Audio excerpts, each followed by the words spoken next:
El comercio de esclavos transatlántico fue uno de los negocios más rentables de la historia. Durante casi 400 años, prácticamente todos los que estuvieron relacionados con él hicieron fortuna a costa de la miseria de unas personas, cuyos nombres se perdieron para siempre en el olvido del tiempo. Los barcos de esclavos hicieron cerca de unos 39.000 viajes desde África a América. Los esclavos fueron instrumentos indispensables para el florecimiento del comercio y el progreso en el Nuevo Mundo. Pocos se preocupaban de la suerte de los millones de hombres, mujeres y niños africanos llevados en barco al otro lado del Atlántico para alimentar ese comercio con su trabajo, en la mayor migración forzosa de toda la historia de la humanidad.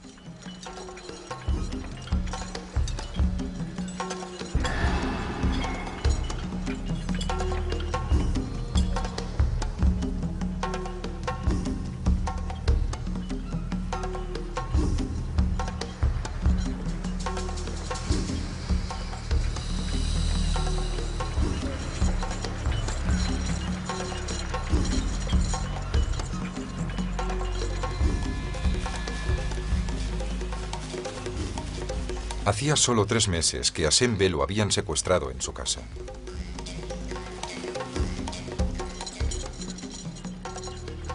Todavía podía ver la caravana de la muerte. Nunca podría olvidar la sensación de ser engullido por una enorme nave que lo zarandeó durante semanas a través de una interminable extensión de agua. Cuando finalmente el barco atracó en tierra firme, a Sembe lo compró un hombre blanco.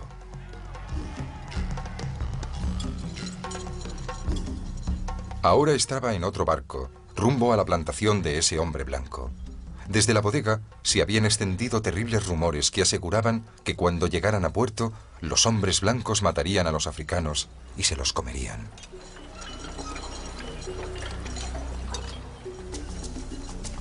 Para Sembe, la trágica cadena de acontecimientos comenzó con el hallazgo de un clavo roto.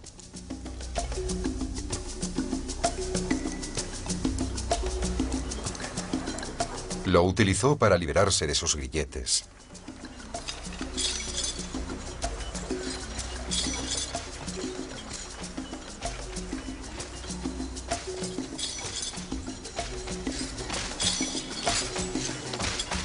Sembe Pie intentaría recuperar su libertad valiéndose de la única opción que le quedaba, la rebelión violenta.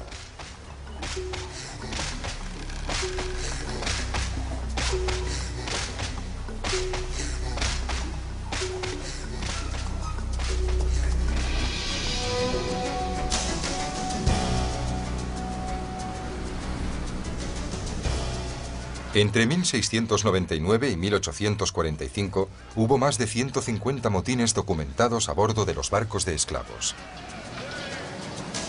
Muchos de ellos se registraron en la lista de Lloyd, el Boletín del Comercio Marítimo de Londres. 3 de octubre de 1769.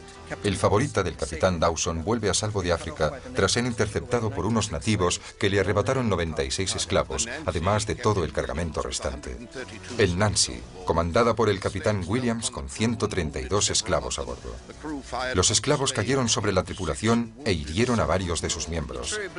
La tripulación reaccionó disparando contra los esclavos y mató a 6 de ellos e hirió a varios más. El True Blue del capitán Hutton fue reducido por los esclavos que había capturado en África. Siendo muchos los rebeldes, se cree que acto seguido los mismos esclavos llevaron la nave a tierra firme. Pero en toda la historia del comercio de esclavos, solo una vez los africanos consiguieron amotinarse con éxito en América y volver al continente africano.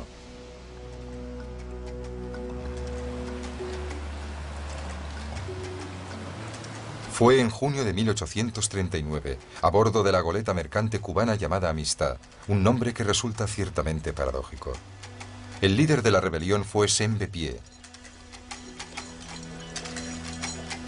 Sembe nació en el país de los Menti, territorio que forma parte de la actual Sierra Leona. Le habían secuestrado en su casa y le habían vendido a un comerciante de esclavos portugués en África Occidental.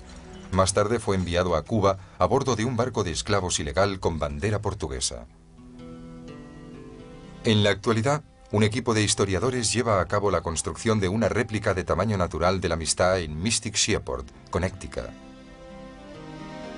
El verdadero nombre de Sembe era Sembe Pie, pero sus captores eran incapaces de pronunciarlo y se lo cambiaron por el de Cinqué. Fue con el nombre de Joseph Cinqué con el que Sembé-Pié entraría en los anales de la historia. Don José Ruiz, un español joven y mujeriego, compró a Cinqué y a 48 africanos más en el mercado de esclavos de La Habana. Don Pedro Montes, un amigo de Ruiz de mayor edad, compró varios niños. Juntos fletaron la goleta Amistad para trasladar a los 53 africanos hasta sus plantaciones cercanas a la ciudad cubana de Puerto Príncipe. El Amistad era un pequeño velero de cabotaje con una tripulación escasa, y eso hizo posible que los cautivos Mendy consiguieran apoderarse del barco. Además de Ruiz y Montes, había una tripulación formada por 5 hombres, el capitán del barco, Ramón Ferrar, 2 marineros y los 2 esclavos del capitán, que trabajaban respectivamente como cocinero y como criado. Los marineros cubanos pecaron de exceso de confianza y cometieron el error de dejar varios machetes en la bodega donde estaban hacinados los esclavos. El cocinero del barco había bromeado con los cautivos diciéndoles que los cubanos iban a comérselos, y ellos se tomaron la broma como una amenaza mortal. Uno tras otro siguieron a Cinqué al exterior de la bodega y subieron a la cubierta principal. La escasa tripulación del barco no tuvo ni la más remota idea de que los africanos estaban armados y preparados para atacar, hasta que fue demasiado tarde. Cuando los africanos se encontraron ante los cubanos, dudaron un instante sin saber exactamente qué hacer.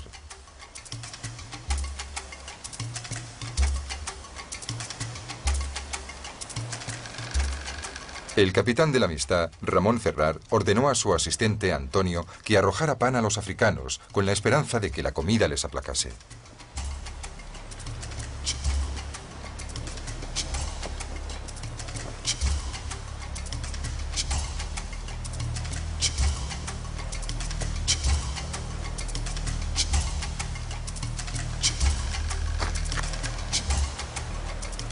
Entonces Ferrar tomó una decisión arrogante que pronto se revelaría fatal. Disparó contra un africano hiriéndole de muerte, lo que desató una terrible batalla.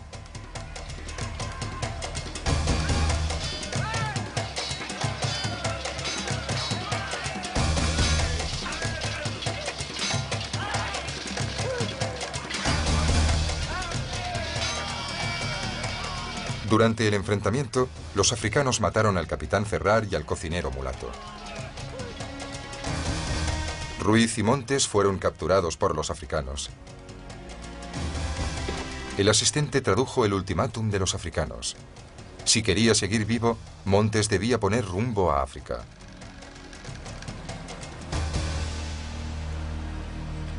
El motín de la Amistad originó tales repercusiones que finalmente el caso llegaría hasta la Corte Suprema de los Estados Unidos y enfrentaría a 2 presidentes norteamericanos.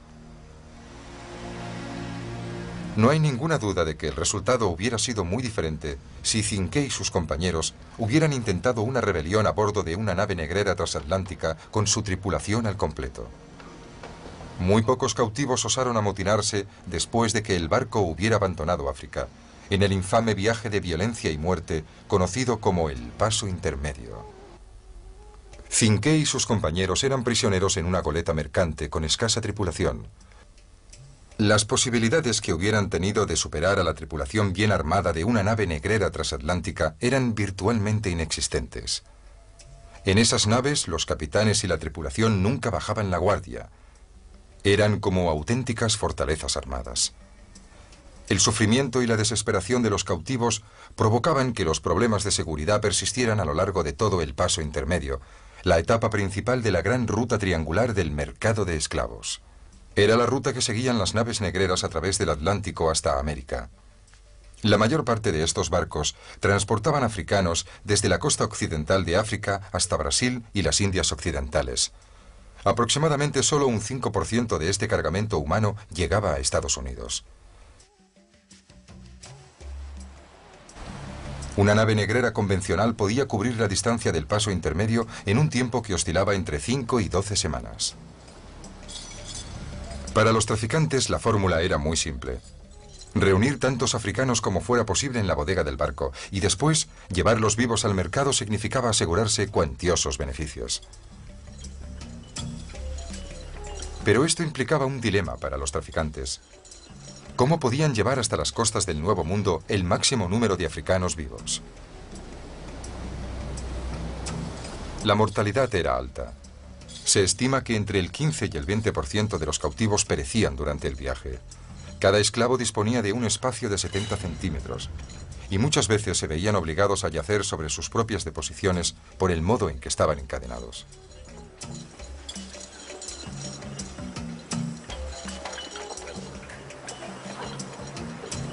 El barco de esclavos británico Brooks batió todos los récords de capacidad, hacinando a 609 africanos en un barco construido para albergar a 300.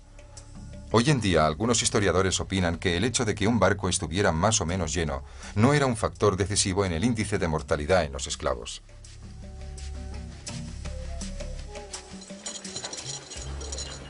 Las penalidades que tuvieron que soportar los negros durante el viaje son apenas concebibles. Dr. Alexander Falconbridge, cirujano del barco. Falconbridge practicó la medicina a bordo de barcos de esclavos británicos. En 1788 escribió que empezaba a encontrarse físicamente enfermo tras permanecer solo 15 minutos en la bodega de una nave negrera. Cuando tuve que entrar en la cubierta de los esclavos, me vi obligado a caminar a 4 patas por encima de los cuerpos. Con frecuencia, los negros están tan apretujados unos con otros que tienen menos espacio que un hombre en su ataúd. Estaba tan abrumado por el calor, el hedor y el aire fétido que casi pierdo el conocimiento.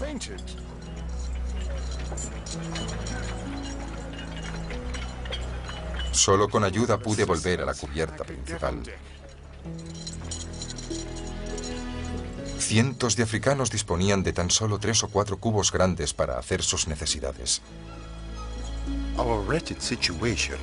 Nuestra penosa situación se veía agravada por los cubos de las deposiciones, en los que a menudo los niños caían y algunos se ahogaban. Olaudae Equiano. El intenso calor producido por los cuerpos hacinados creaba un vapor espeso y húmedo que flotaba en el aire como la niebla. Con frecuencia, el hedor precedía la arribada del barco al puerto.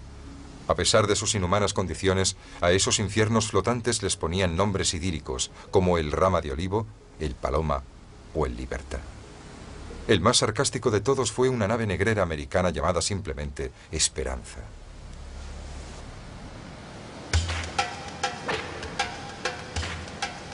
Cuando el tiempo lo permitía, los esclavos eran llevados a cubierta donde se les obligaba a bailar. Se pensaba que el baile les ayudaba a mantenerse con vida.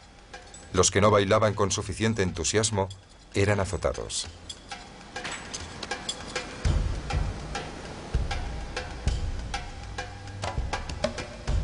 Para escapar a las brutales condiciones a que eran sometidos durante el viaje, algunos africanos escogían morir de hambre.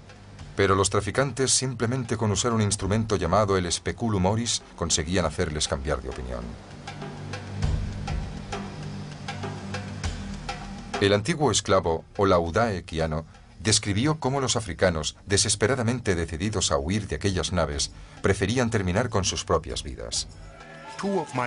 2 de mis abatidos compañeros, prefiriendo la muerte a una vida miserable, se lanzaron por la borda.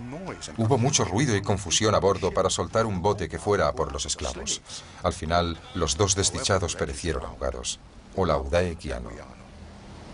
Otros, incluidas muchas mujeres, simplemente pedían la muerte en sus oraciones. En el comercio de esclavos, esos barcos constituían lugares de lujuria y desenfreno.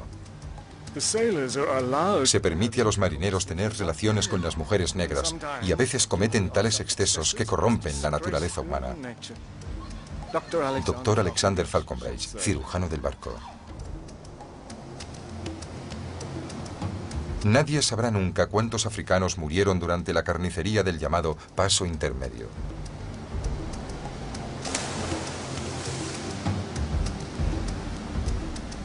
Hoy, algunos historiadores sugieren que a pesar del alto índice de mortalidad a bordo de los barcos, es probable que se asesinaran a muchos más cautivos antes incluso de abandonar el continente africano.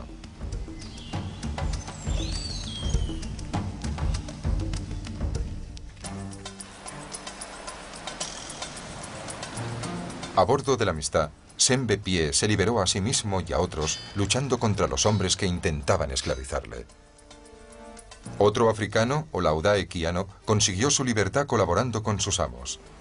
El esclavo equiano se convirtió a su vez en un traficante de esclavos tan hábil que incluso se le permitió quedarse con una pequeña parte de los beneficios. En unos años ahorró suficiente dinero para comprar su libertad. Más tarde escribió una autobiografía que se hizo muy célebre, en la que narraba la inhumanidad del comercio de esclavos. La historia comenzaba con el secuestro del propio Equiano, cuando contaba 10 años de edad, en su casa, situada en la actual Nigeria. Un día, cuando todo nuestro pueblo había salido para trabajar, mi querida hermana y yo nos quedamos solos para cuidar de la casa. 2 hombres y una mujer entraron de repente y nos atraparon a los dos, sin darnos tiempo para gritar ni para oponerles resistencia. Secuestros como el de Equiano eran comunes mucho antes de que los europeos llegasen a África. En general, los individuos se convertían en esclavos por medio de la violencia, la guerra o el secuestro. Eran ataques específicamente concebidos para esclavizar a la gente. Cuando en 1517 los europeos comenzaron a traficar con esclavos, los africanos ya tenían un producto listo para su distribución. Algunos reyes africanos desconfiaban de los europeos y rechazaron tomar parte en el comercio de esclavos. Sin embargo, pocos estados africanos prohibieron el comercio de esclavos, especialmente la venta de esclavos a europeos. Otros traficantes y gobernantes africanos libraron cruentas batallas contra los europeos por el control del comercio. Pero la mayoría de los monarcas compartía la opinión de un gobernante africano que dijo a un traficante europeo: queremos comprar 3 cosas, pólvora, balas de cañón y coñac. Y tenemos 3 cosas para vender, hombres, mujeres y niños. Los traficantes daban una gran variedad de objetos a cambio de la mercancía humana, pero los cauris, pequeñas conchas de mar procedentes del Océano Índico, cerca de las Islas Maldivas, eran la moneda de cambio. Los mercaderes musulmanes trajeron las conchas al África Occidental para canjearlas por artículos y esclavos africanos.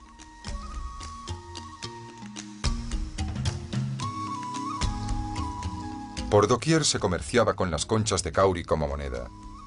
Un traficante podía pagar hasta 40.000 conchas por un solo esclavo africano. Transportar conchas sin valor aparente para comprar esclavos constituía un gran inconveniente para los traficantes europeos. Pero no tenían otra elección. El dinero europeo no significaba absolutamente nada para los traficantes africanos. A medida que los beneficios crecían, tanto para africanos como para europeos, los traficantes aumentaban sus incursiones en las aldeas. La costa occidental africana, desde el Senegal, en el norte, hasta Angola, en el sur, estaba tan asediada por los traficantes de esclavos que toda la población tuvo que instalarse tierra adentro. Pero los traficantes lo siguieron cada vez más hacia el interior del continente africano. Nadie estaba a salvo de los traficantes de esclavos. A los africanos capturados les obligaban a marchar en largas filas denominadas recuas. Atados y encadenados unos con otros, se les hacía marchar lo más rápidamente posible hasta el mar. Muchos no conseguían llegar a la costa, morían por extenuación o simplemente eran ejecutados si no podían seguir el ritmo de la caravana.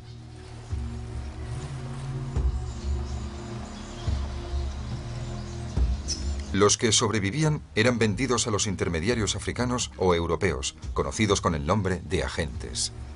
Mientras esperaban al barco, los agentes acumulaban cientos de esclavos en sus recintos denominados fábricas, aunque no fabricaban nada. Un monarca africano controlaba recintos o fábricas de 4 nacionalidades distintas: Francia, Inglaterra, Países Bajos y Portugal. En 1481, en un poblado pesquero en la costa de Guinea, los portugueses construyeron el Mina, un inmenso fuerte destinado a almacenar y defender los cargamentos de oro y marfil que hacían la ruta de África Occidental a Lisboa. Pero en 1517, España encargó a Portugal el primer envío de esclavos africanos a sus colonias en el Nuevo Mundo.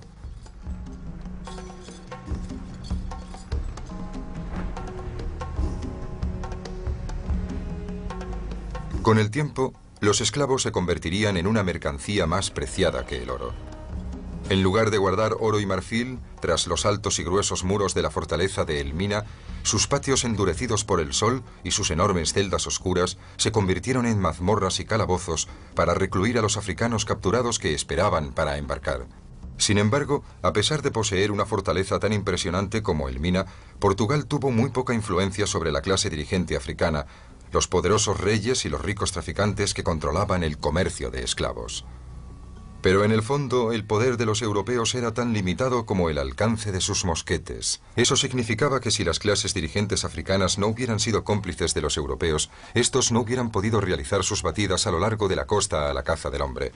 Cuando finalmente anclaban los barcos, los africanos apresados eran trasladados a bordo con suma rapidez. En ocasiones, los europeos arriesgaban su vida y su capital para secuestrar africanos sin permiso. Al principio, el comercio de esclavos transatlántico era monopolio exclusivo de los traficantes portugueses que controlaban la costa occidental de África. Pero durante el siglo XVII, el monopolio portugués comenzó a derrumbarse. Las continuas guerras que asolaron Europa durante la mayor parte del siglo no solo se libraron para conseguir poder y nuevos territorios. Los enfrentamientos determinaron quién dominaría el Nuevo Mundo y controlaría el comercio africano. El resultado de esos conflictos fue el dominio absoluto de los británicos, en una época en que ellos eran los reyes de los mares. Gran Bretaña convirtió el comercio de esclavos en una verdadera industria. Se estima que solamente sus barcos transportaron unos 3 millones de africanos a América. Pero también hubo lugar para Francia, los Países Bajos y prácticamente cualquier otro país europeo que quisiera tomar parte en la trata de esclavos.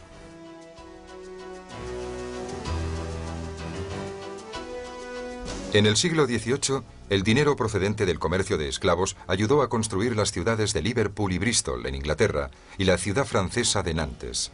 Las tres se aprovecharon de un gran triángulo comercial formado por África, América y Europa, que reportó numerosos beneficios.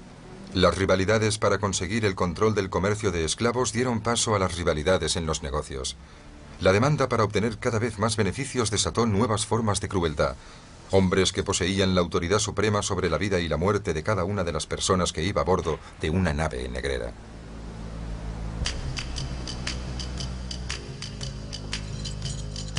La responsabilidad de transportar cientos de africanos hacia una vida de esclavitud en América descansaba únicamente sobre las espaldas de los capitanes de los barcos.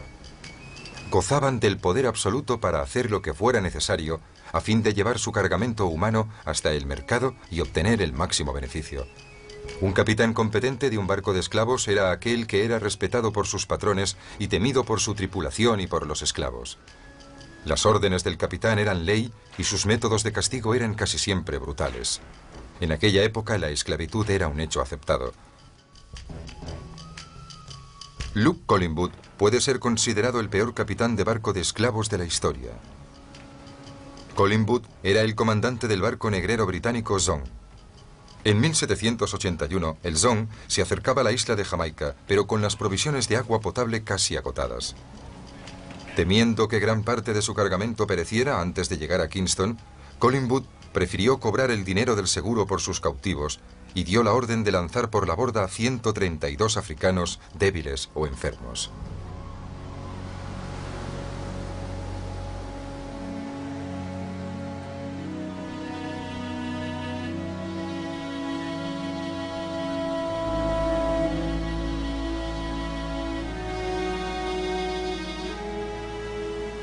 La noticia sobre la atrocidad del Zong llegó a Inglaterra gracias a los esfuerzos de Olaudah Equiano. Equiano vivía en Inglaterra y oyó hablar de la masacre a través de viejos contactos suyos en el mundo del comercio de esclavos.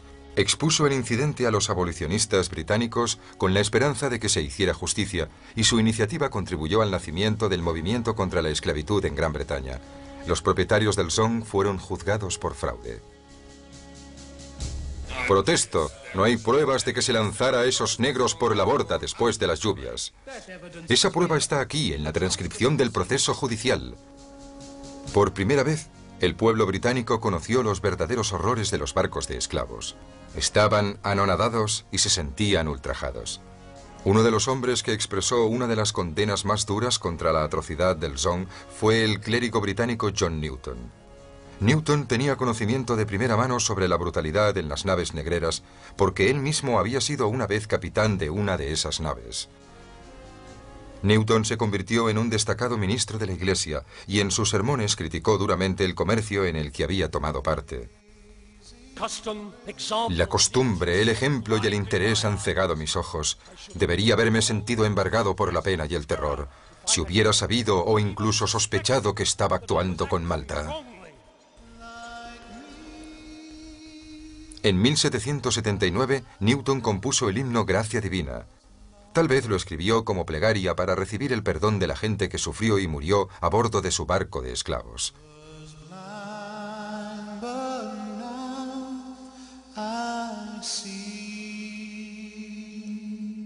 Debido a la intensa presión ejercida por Newton y otros abolicionistas, tanto Gran Bretaña como Estados Unidos prohibieron el comercio de esclavos el 1 de enero de 1808. La aprobación de la ley fue acogida con una gran ovación de todo el Parlamento británico puesto en pie y aclamando a William Wilberforce, que había dedicado más de 20 años de su vida a acabar con este comercio humano. Aunque la importación de esclavos se había declarado ilegal en Estados Unidos, la institución de la esclavitud continuó viva y vigente. En 1820, España también prohibió el comercio de esclavos en Cuba y en sus demás posesiones de ultramar.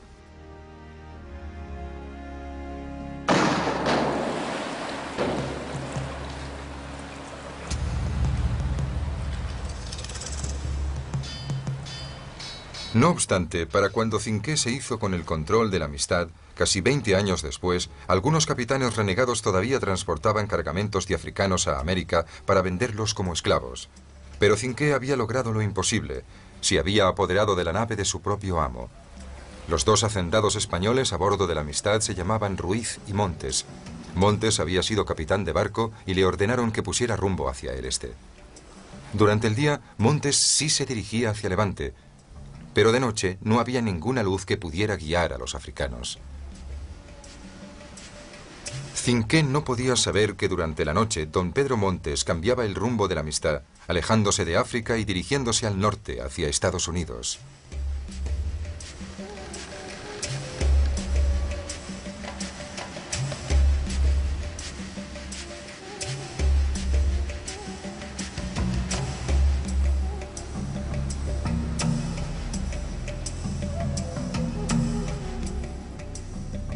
Durante 2 meses, el Amistad navegó por aguas cercanas a las costas de Estados Unidos.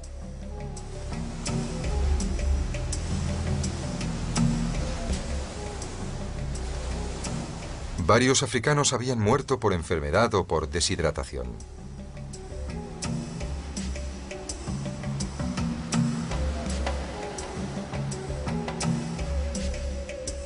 En vez de navegar hacia África, el Amistad era empujado lentamente hacia el norte por las fuertes corrientes del Golfo.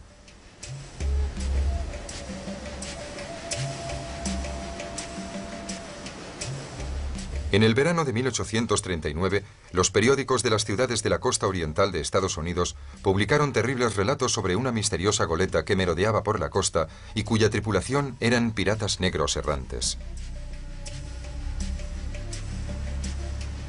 Pero los africanos a bordo de la Amistad, que sin saberlo causaban el pánico entre los habitantes de la costa, tenían sus propios problemas.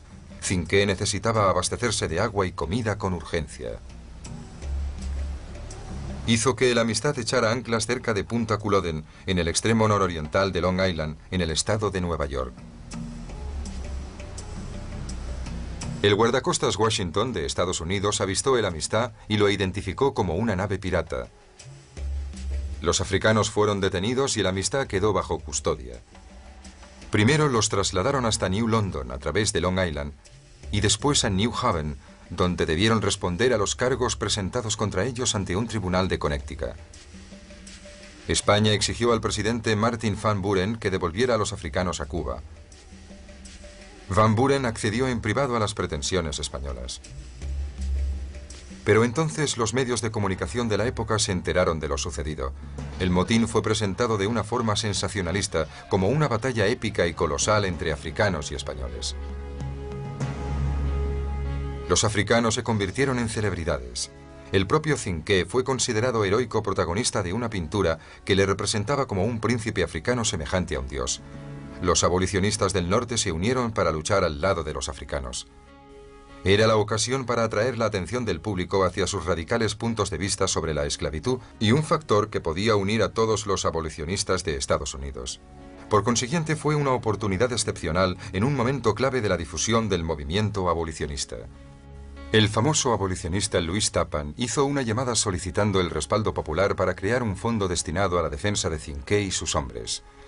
La respuesta fue un indicio de la simpatía que sentía el público por los africanos. 11 de septiembre de 1839. Distinguidos señores, desearía que aceptaran de un partidario de los derechos humanos, aunque no abolicionista, los $5 que adjunto en beneficio de Joseph Cinqué y sus compañeros africanos, que se liberaron noblemente de una esclavitud ilegal e involuntaria. Roger Sherman Baldwin, un abogado muy respetado de Connecticut, aceptó representar a los africanos en el juicio.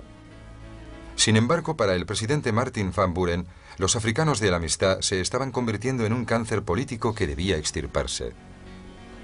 Los africanos fueron procesados en enero de 1840 en el juzgado de distrito de Hartford, en el estado de Connecticut.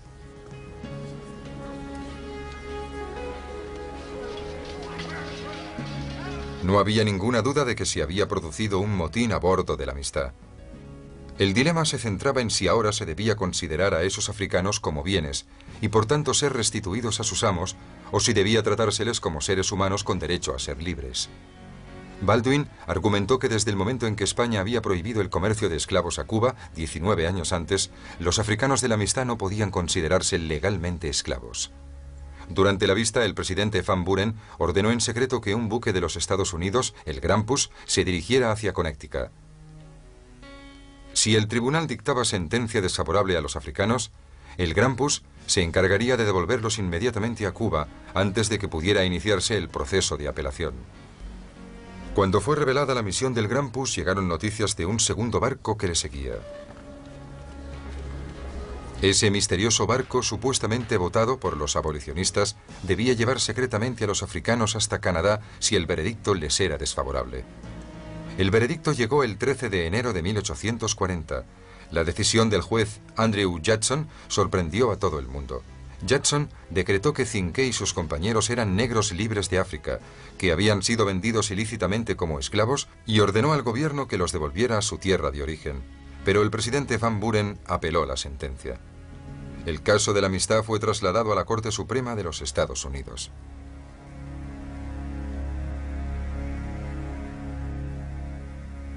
La Corte Suprema de 1841 se reunía aquí, en esta pequeña sala situada en el piso principal del edificio del Capitolio. La Corte estaba compuesta por jueces que en su mayor parte eran propietarios de esclavos o simpatizaban con los estados sudistas. Con la administración Van Buren resuelta a devolver a los africanos de la Amistad a Cuba, Cinqué y sus compañeros no necesitaban un abogado. Necesitaban a alguien que hiciera un milagro. Lo encontraron en la persona del expresidente John Quincy Adams. Adams tenía 73 años. Estaba enfermo y hacía 30 años que no defendía un caso ante la Corte Suprema. Al principio se mostró reticente a encargarse del asunto. Uno de los niños de la Amistad, un chico de 10 años llamado Cale, aprendió suficiente inglés para escribir una carta a Adams suplicándole su ayuda. La carta de Cale fue filtrada a la prensa. Querido amigo señor Adams, quiero escribirle una carta porque usted ama al pueblo Mendi y puede hablar ante el gran jurado. El pueblo Mendi no quiere volver a La Habana. Lo único que queremos es ser libres. Cale. Adams no pudo negarse y aceptó representar a los africanos. Pero en privado se mostraba profundamente preocupado, tal como escribió en las páginas de su diario. Dios mío, ¿cómo puedo conseguir que se haga justicia en este caso y a estos hombres? La Corte Suprema de 1841, ubicada en una pequeña sala del piso principal, estaba tan abarrotada que los jueces se ponían sus togas en el pasillo. Ante una sala llena a rebosar, el fiscal general, Henry Gilpin, presentó la posición del gobierno federal de que los africanos pertenecían legítimamente a sus propietarios y, por tanto, debían ser devueltos a Cuba. Adams rechazó tal postura con argumentos a favor de la liberación incondicional de Cinqué y sus compañeros. Esta corte es un tribunal de justicia. La justicia es la voluntad constante y perpetua de asegurar los derechos de todos los seres humanos. Estos negros eran libres y tenían el derecho a perseguir su libertad. Por 7 votos contra 1, la Corte Suprema confirmó la sentencia del Tribunal de Jackson. El juez Joseph Story leyó el veredicto en nombre de sus colegas. Es derecho inalienable de todos los seres humanos resistirse a la opresión y, en casos extremos, utilizar la fuerza frente a una injusticia flagrante. John Quincy Adams escribió apresuradamente una carta triunfalista a su colega abogado de la defensa, Roger Baldwin. 9 de marzo de 1841, mediodía. Distinguido colega, el juez Story ha leído la decisión de la Corte Suprema en el caso de la amistad. Los prisioneros son libres. Quizá por primera vez en la historia de Estados Unidos, un tribunal reconoció a los africanos no como un bien propiedad de alguien, sino como seres humanos libres. Aunque la Corte Suprema había liberado a los africanos, no concedió ningún dinero para el viaje de vuelta a casa. ¿Qué debemos hacer con los que en un tiempo fueron esclavos de la amistad, ahora que el Tribunal Supremo los ha declarado libres?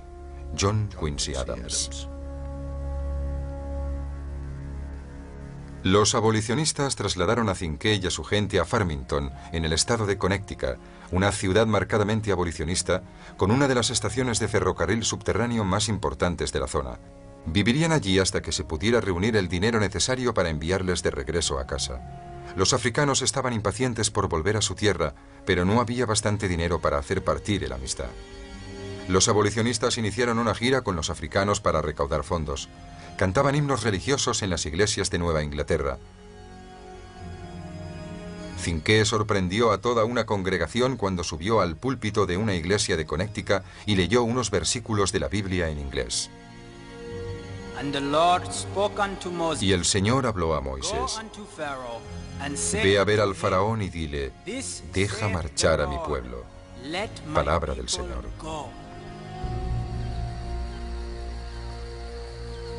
Pero la demora de meses para recaudar fondos tuvo consecuencias trágicas. La paciencia de uno de los africanos, Fun, había llegado al límite. En agosto de 1841, Fun se metió en un lago de Farmington y desapareció bajo las aguas.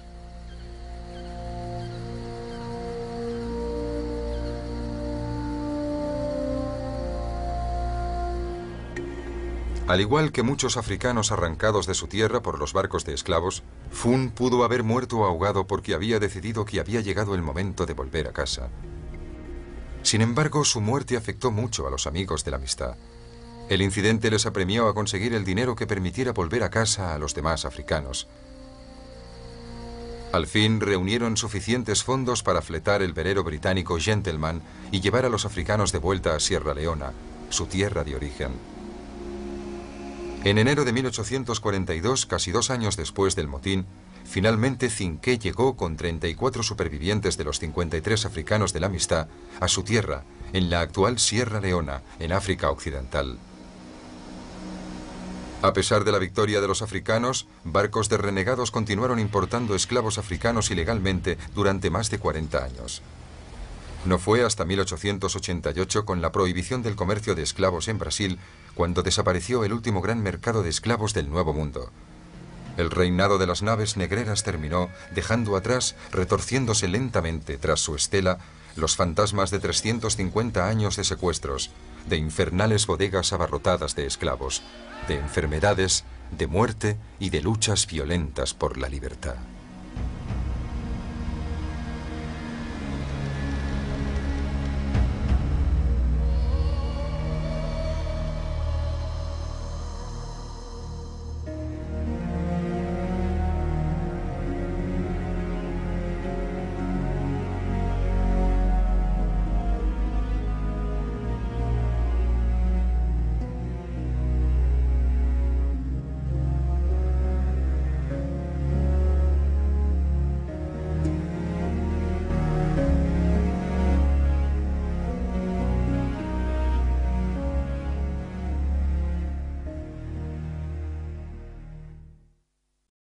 Comenzó con el hallazgo de un clavo roto.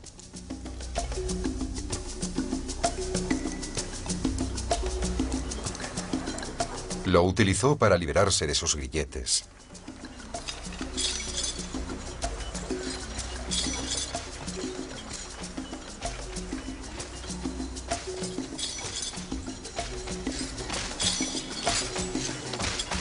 Sembepie intentaría recuperar su libertad valiéndose de la única opción que le quedaba, la rebelión violenta.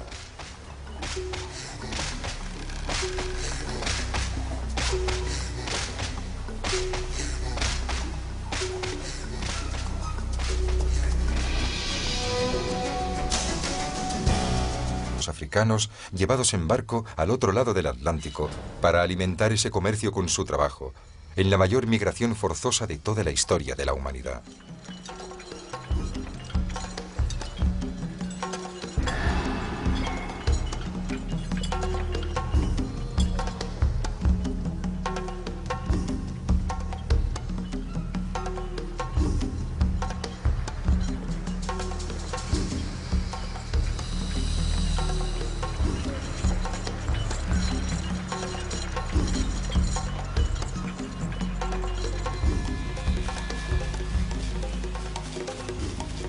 Hacía solo 3 meses que a Sembe lo habían secuestrado en su casa.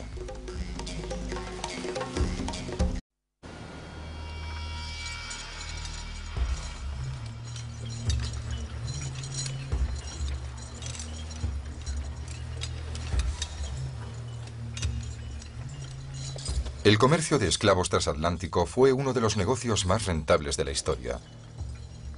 Durante casi 400 años, prácticamente todos los que estuvieron relacionados con él hicieron fortuna a costa de la miseria de unas personas, cuyos nombres se perdieron para siempre en el olvido del tiempo.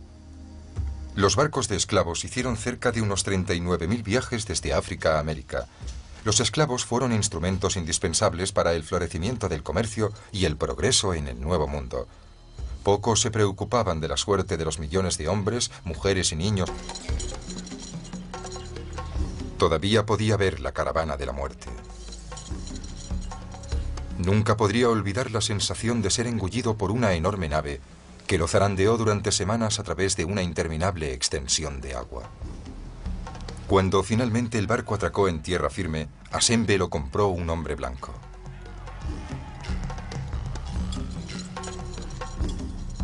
Ahora estaba en otro barco, rumbo a la plantación de ese hombre blanco.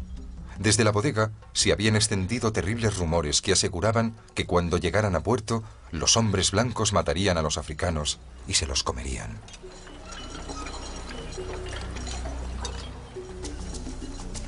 Para Sembe, la trágica cadena de acontecimientos. Entre 1699 y 1845 hubo más de 150 motines documentados a bordo de los barcos de esclavos. Muchos de ellos se registraron en la lista de Lloyd, el Boletín del Comercio Marítimo de Londres. 3 de octubre de 1769. El favorita del capitán Dawson vuelve a salvo de África tras ser interceptado por unos nativos que le arrebataron 96 esclavos, además de todo el cargamento restante. El Nancy, comandada por el capitán Williams con 132 esclavos a bordo. Los esclavos cayeron sobre la tripulación e hirieron a varios de sus miembros.